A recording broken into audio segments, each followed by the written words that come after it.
Terkadang itu kita sulit ya untuk menentukan keinginan diri sendiri karena terpengaruh oleh anggapan dan pemahaman orang lain.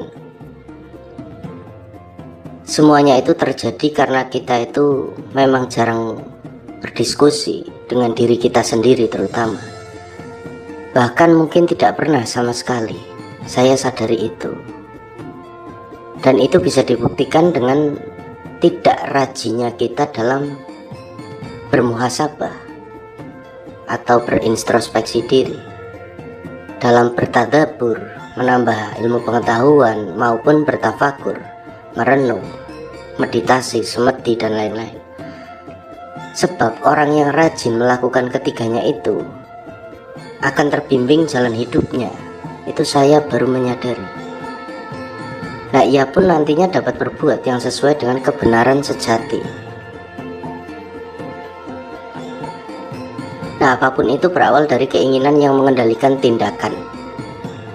Tapi ini hanyalah satu tahapan ya, karena tahapan selanjutnya adalah justru meniadakan keinginan, yaitu menyerahkan diri sepenuhnya pada setiap kehendak dari Tuhan Yang Maha Esa, tanpa pamrih, tanpa tedeng-aling-aling. Apapun yang dilakukan hanya dari dan untuknya saja, hingga pada akhirnya tidak ada apa-apa lagi, hingga pada akhirnya tidak ada apa-apa lagi kecuali dirinya.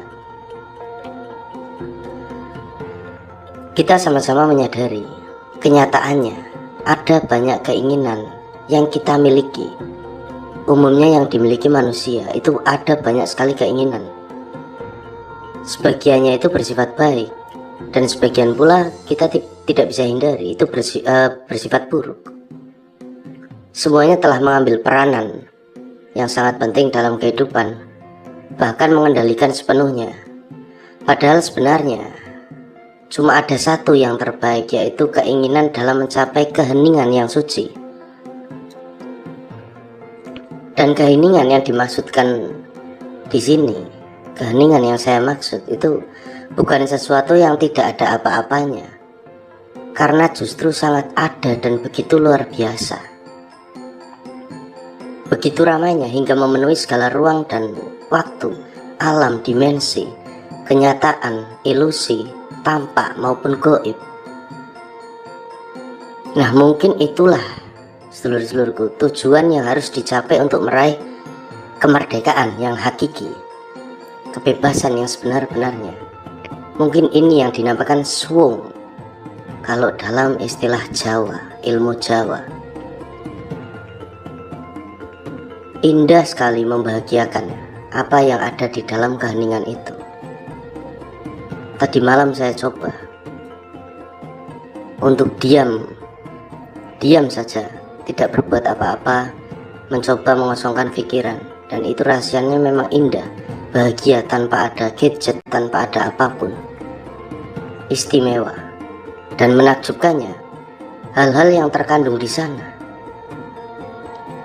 Ini saya yakin betul, jika mereka yang telah sampai ke tahap tersebut, bagi yang telah bebas, merdeka, pikiran, hatinya, itu bisa menggapai suasana atau rasa-rasa semacam itu, yaitu pribadi yang telah melepaskan dirinya dari segala bentuk ikatan duniawi tentunya, dan bisa menghilangkan keakuan dirinya karena telah menyadari tentang keesaannya. Dan sangat beruntungnya ketika berhasil mencapai keheningan, meskipun itu tidak dikenali atau tidak mendapatkan posisi apapun, atau tidak dianggap dan menjadi bahan cemoohan orang lain. Masa bodoh, karena arti dari keheningan itu sendiri yang saya simpulkan adalah meniadakan yang lain kecuali dirinya, sehingga tidak ada lagi rasa dan keinginan selain menuju kepadanya saja.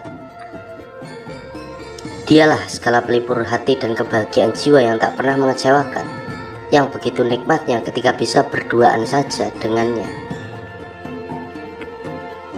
Nah, untuk itulah diperlukan memang kesadaran diri yang mendalam. Caranya tentu dengan terlebih dahulu kita mengenali siapakah diri sendiri dengan cara tadi: berdiam diri, bertafakur, bermuhasabah, bertadabbur.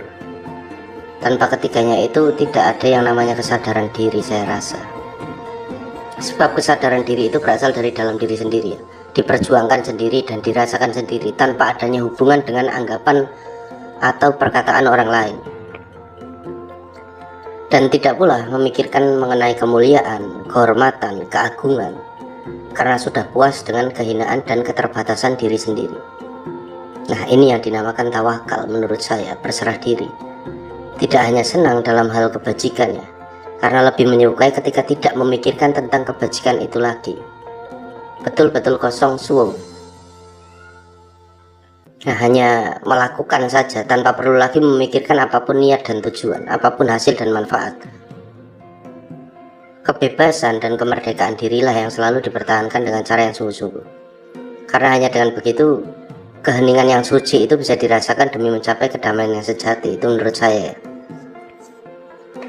Nah, keheningan itu sangat erat kaitannya dengan kedamaian. Bahkan kedamaian pun menurut saya menjadi dasar bagi sekaligus puncak dari yang bisa didapatkan dalam keheningan. Sehingga damaikanlah pula diri kita dahulu sebelum ingin menemukan keheningan yang sesungguhnya. Sebab kedamaian itu sendiri lebih dari sekedar teori atau menurut katanya saja, itu yang saya rasakan baru saja semalam. Ia adalah pengalaman langsung yang diwujudkan dengan usaha yang tekun.